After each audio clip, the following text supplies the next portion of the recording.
Peristiwa kebakaran terjadi lagi, kali ini menimpa kawasan padat penduduk yang berada di Jalan Fakih Usman Lorong Langgar dan Lorong Hijrah. Sebanyak 10 rumah semi permanen ludes terbakar di lalap si Jago Merah.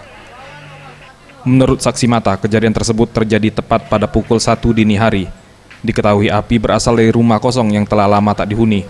Setelah petugas pemadam kebakaran Kota Palembang berjibaku melawan api, akhirnya selang waktu 3 jam, tepatnya pukul 4 pagi, berhasil dipadamkan. Belum dapat dipastikan kerugian dari kejadian ini. Namun 10 rumah dari 15 kepala keluarga yang ada di 2 lorong, yakni Lorong Langgar dan Lorong Hijrah, Kelurahan 1 Ulu Palembang, kehilangan tempat tinggal karena rumah ludes terbakar. Uang banyak, pakaian,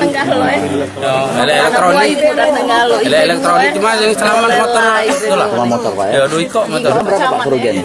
Kerugiannya banyak, baca ratusan juta lebih. Saat ini kejadian kebakaran masih sedang ditangani Polsek Seberang Ulu 1 Palembang guna mengetahui penyebab pasti kebakaran.